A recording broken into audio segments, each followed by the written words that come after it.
Nymphomaniac Volume 1 stars Charlotte Gainsbourg, Stellan Skarsgård, and Stacey Martin, along with guest appearances by Shia LaBeouf, Christian Slater, and Uma Thurman. The movie starts with Gainsbourg beaten up in an alley. Skarsgård finds her and takes her home.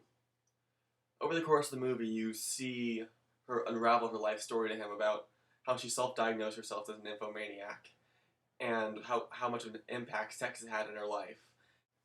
Throughout the movie, they make cuts back to present day, where you see Skarsgård try to analyze Gainsbourg, along with making analogies of her sex life and how it impacted herself to things that had happened in his life, like music or fishing.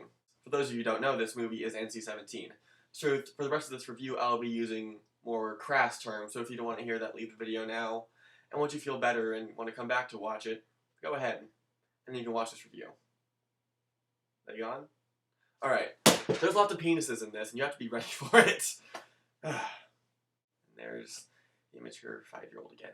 Like I said, there are a lot of sexual organs, if you put it nicely, in this movie. The worst part of the movie, I guess, for most people, would be how often sex is used to sell it. But that's not really the case. The best thing I can compare this movie to is Under the Skin, which came out, surprisingly enough, the same year. And those of you who have seen it, which probably aren't many of you, it's maybe a surprising comparison. But they both try to do the same thing, which is talk about well, I guess more to this movie extent, talk about sex, but not glorify it. They seem to understand the animalistic side of it and use it more as a character development part rather than something to sell the movie on. That's probably surprising to hear. That's why I like the movie so much.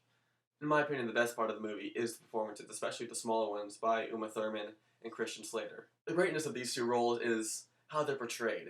They're not glorified like most Hollywood stories are. They have a genuine human side to them that really makes you feel for them. Uma Thurman, who has a much smaller part in the movie than Slater, which I won't spoil, her role is much more of a hostile role. And her role comes completely out of nowhere, surprising audiences like myself.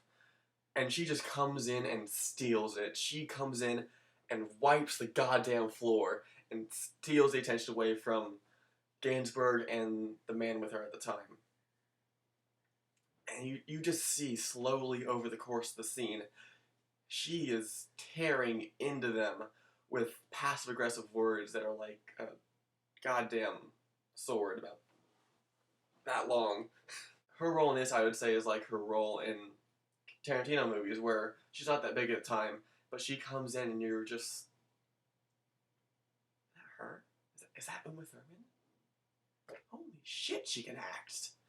And I'm not experienced with her filmography outside of Tarantino features, but it's something that I wasn't expecting, and it swept me off my feet.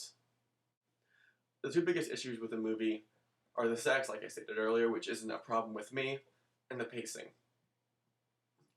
I understood the story 90% of the time, but I was still constantly checking my phone. That's not to say it's not a good movie, but it's a much slower pace than some people might be comfortable with. I definitely recommend, if you're going to watch it, hide everything that would distract you and sit down and experience it. And it is an experience.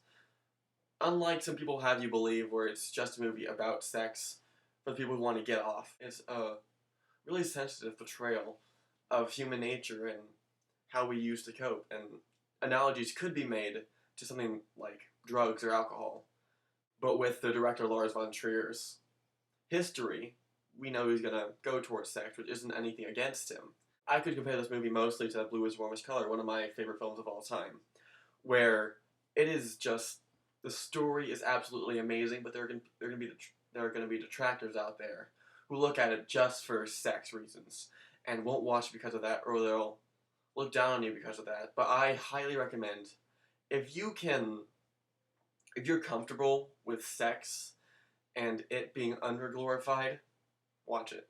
You will most likely not be disappointed. But I would definitely say, make sure you're at least somewhat comfortable with your sexuality, because there are a lot of sexual organs in this movie. And if you're uncomfortable with seeing that, fine by you. Go ahead and watch something else, like Wolf of Wall Street, where you see much less, at least on the male side. But if you're fine with it, go ahead, watch it. you'll enjoy it. This movie falling just short of greatness in all areas. The acting is spotty in areas, the story is slow in areas, the pacing, like I said, is a bit slow, and that's a major shortcoming of it. If it was tweaked a bit more, say if it had like 6 more months for reshoots and finer editing, it could have been a lot more than it is now, which is a small movie for cinephiles like myself and hopefully you guys. Overall, I would say Nymphomaniac is a 4.1 out of 5. Thank you guys for watching, and I'll see you guys next time.